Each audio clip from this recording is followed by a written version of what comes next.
Bienvenue sur Africa 24 dans cette nouvelle édition du QG News. Au sommaire de l'actualité, de nouvelles violences ont à nouveau émaillé les élections locales partielles à Grand-Bassam en Côte d'Ivoire. Le maire sortant du PDCI, annonce qu'il va saisir à nouveau un recours en annulation.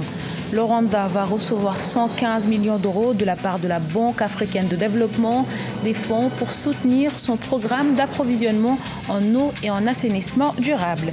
Et au Tchad, l'Église catholique appelle les Tchadiens à vivre ensemble dans l'unité, la solidarité et la fraternité. Dans son traditionnel discours de Noël, les évêques ont également déploré des pratiques dans le milieu social et politique. À Grand-Bassam, où des incidents violents avaient éclaté en octobre dernier, de nouvelles violences ont eu lieu ce dimanche, jour d'élections locales partielles en Côte d'Ivoire. Jean-Louis Moulot, candidat du RHDP, la coalition au pouvoir, a encore remporté le scrutin, mais son principal adversaire conteste ce résultat de Grand-Bassam et promet de déposer à nouveau un recours en annulation. Les précisions de notre correspondant Olivier Conan.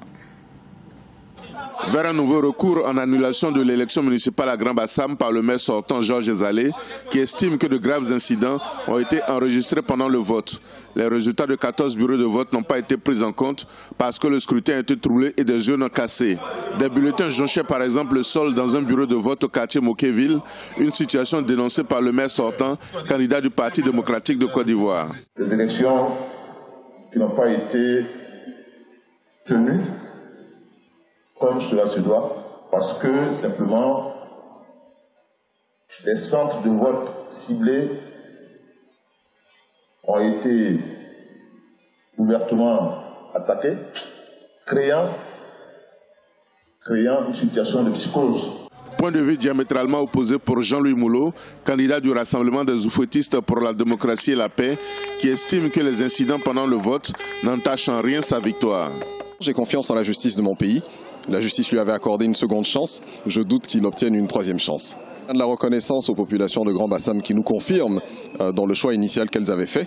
Donc c'est une deuxième victoire. Merci aux populations qui sont soucieuses de paix et de développement et qui ont compris que cette élection n'est pas une élection politique mais une élection pour le développement. En rappel, la Cour suprême avait annulé la victoire de Jean-Louis Moulot lors de l'élection municipale du 13 octobre après un recours de son adversaire principal Georges Ezalé. La commission électorale indépendante a déclaré Jean-Louis Moulot élu au terme de la reprise du scrutin le 16 décembre avec 8 319 voix, soit 51,91% des suffrages. En Tanzanie, l'opposition s'unit contre le président John Magufuli. Elle annonce entreprendre en 2019 une lutte en faveur de la démocratie. Réunis au sein d'une coalition, les 6 partis politiques réclament des droits piétinés en violation des lois et de la Constitution. Ils dénoncent notamment l'attentat manqué en 2017 d'un député, la détention du chef de l'opposition Freeman Mbowe, ainsi que les nombreuses violations des droits de l'homme dont est accusé le gouvernement. En Libye, le plus grand champ pétrolier de production du pays restera encore fermé. En effet, la Société publique du pétrole en Libye refuse de verser la rançon demandée par une milice. Située à 900 km au sud de Tripoli, la capitale, le champ d'Al-Sharara produit 315 000 barils par jour sur une production globale libyenne de plus d'1 million. Solène Duplessis. En Libye, la production pétrolière d'El Sharara ne redémarrera qu'après la mise en place de mécanismes de sécurité. C'est ce qu'a annoncé la société libyenne pétrolière, la NOC. La production du plus important champ pétrolier de Libye fait l'objet d'un blocage par une milice armée depuis ce dimanche 9 décembre, une milice qui réclame le versement de primes liées à la fourniture de services de sécurité. Un versement refusé par la NOC ce 14 décembre. Toute tentative de versement d'une rançon à la milice armée qui a fermé El Sharara créerait un dangereux précédent qui menacerait la reprise de l'économie libyenne. Le champ d'Al-Sharara, situé au sud-ouest du pays, est l'un des plus grands sites pétroliers de Libye. Il produit 315 000 barils par jour sur une production totale libyenne de plus d'1 million de barils par jour. L'état de force majeure décrété par la NOC dans le champ de Sharara devrait entraîner des pertes financières de 32,5 millions de dollars par jour pour les caisses publiques. 1, ce n'est pas le seul champ pétrolier libyen. 2, l'arrêt, nous nous attendons à ce qu'il ne dure pas trop longtemps. C'est une mauvaise nouvelle temporaire pour la Libye, mais elle n'est pas à court d'argent immédiatement pour ces ses dépenses courantes. Elle est à court d'argent pour ses dépenses d'investissement. Les structures pétrolières sont régulièrement les cibles d'attaques de groupes armés rivaux ou d'occupation des milices locales pour des revendications sociales. Notons que la Libye a récolté 2,87 milliards de dollars de recettes pétrolières et gazières en octobre 2018, des recettes en hausse de 73% par rapport au mois de septembre 2018, selon la Compagnie nationale libyenne de pétrole. 115 millions d'euros, c'est la somme que s'engage à verser la Banque africaine de développement au Rwanda pour son programme d'approvisionnement en eau durable. Ce programme devrait permettre à 1,5 million de personnes d'avoir accès à l'eau. Les précisions dans ce sujet préparé et commenté par Cheikh Omar Bandaogo. C'est en novembre 2017 que la Banque africaine de développement décide d'approuver un prêt initial de 121 millions de dollars et un prêt de 50 millions de dollars du Fonds africain Cultivons Ensemble au profit du Rwanda dans le cadre de son programme d'approvisionnement en eau et d'assainissement durable. En décembre 2018, la banque décide encore de l'octroi d'un appui financier supplémentaire de 115 millions d'euros au programme initié par le Rwanda. Le financement couvrira des villes stratégiques et abordera les défis de l'eau et de l'assainissement dans les zones où le taux d'accès est faible, 45%, un chiffre bien en deçà de la moyenne nationale de 85%. Grâce au financement supplémentaire, 1,5 million de personnes bénéficieront d'un accès à l'eau, dont 700 000 vivent dans des zones périurbaines et rurales. Ce nouveau financement vise à intensifier le plus grand programme d'investissement du secteur de l'eau et de l'assainissement dans le pays.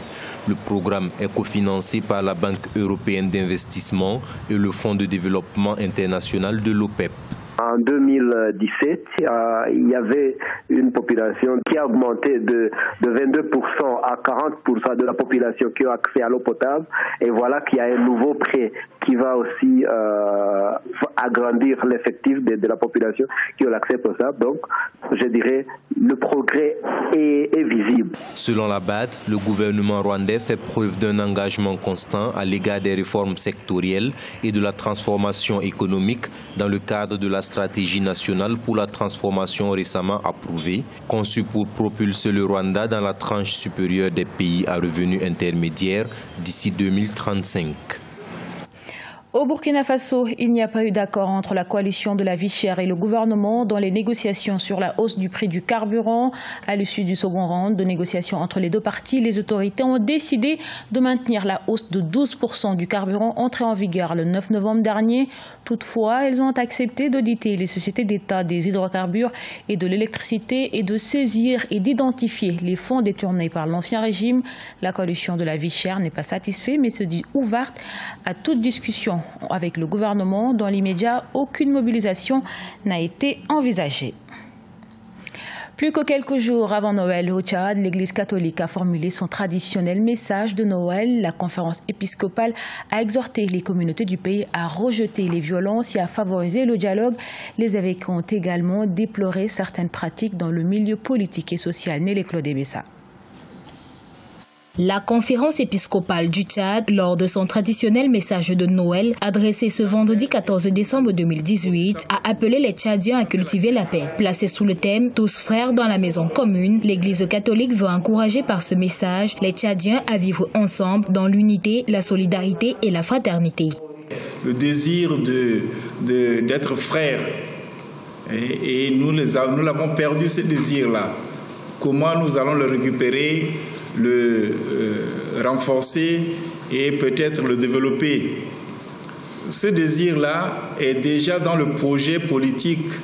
Quand on a créé le Tchad, le 28 novembre, là, on a créé le Tchad, comme on a proclamé le Tchad, république laïque, avec comme devise unité, travail, progrès. Dans son message de Noël, l'Église catholique a déploré certaines pratiques dans le milieu politique et social qui ne contribuent pas à renforcer la cohésion sociale et l'unité nationale au Tchad. L'égoïsme, c'est ce qui détruit aussi la fraternité.